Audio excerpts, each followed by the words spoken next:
معزز سامعین گرامی قدر، سیرت النبی کے باب غزوہ تبوک کے حوالے سے چند گزارشات کو آپ کے سامنے رکھ رہے تھے۔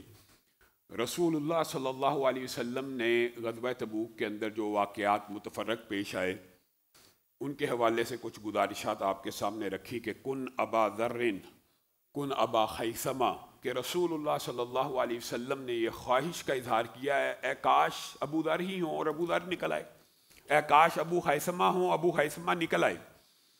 تو رسول اللہ صلی اللہ علیہ وسلم کا یہ جو انداز تھا، اس سے ثابت ہوتا ہے رسول اللہ صلی اللہ علیہ وسلم اپنے ساتھیوں کو جانتے بھی تھے، پہچانتے بھی تھے، اور ان کو اس بات کا ادراک اور شعور بھی تھا کہ کون سا ساتھی سستی کی وجہ سے پیچھے رہا، ایمان کی کمزوری کی وجہ سے پیچھے رہا، یا حقیقی نفاق کی وجہ سے پیچھے رہا۔ یہ جو غزوہ ہے، اس حوالے سے جو سورۃ توبہ آپ احباب، یہ آپ کا اور میرا طرز عمل ہونا چاہیے۔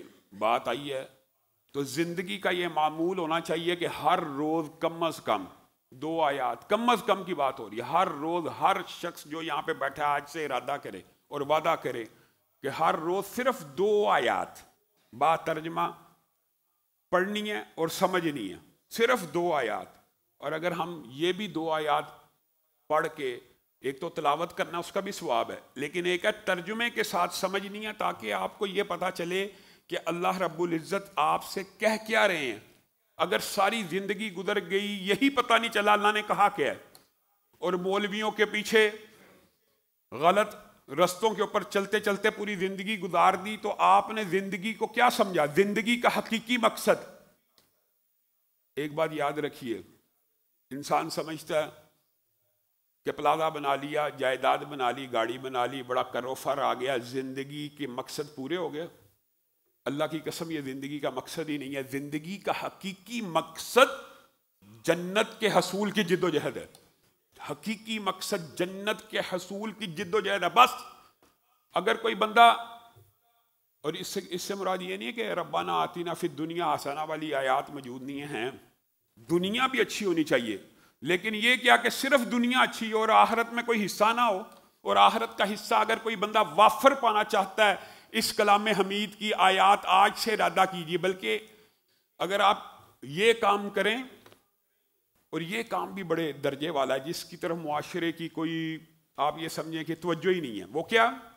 اللہ کی قسم بڑی اہم بات ہے، ضمنی طور پہ اچانک ذہن میں آ گئی ہے کہ قرآن پاک کی 2 آیات آج سے ارادہ کیجئے کہ لکھنی بھی ہیں۔ ہم نے قرآن پاک کو پڑھنا اور سمجھنا تو علماء سے سنا ہے، لیکن کیا کبھی لکھنا سنا ہے؟ لکھیں،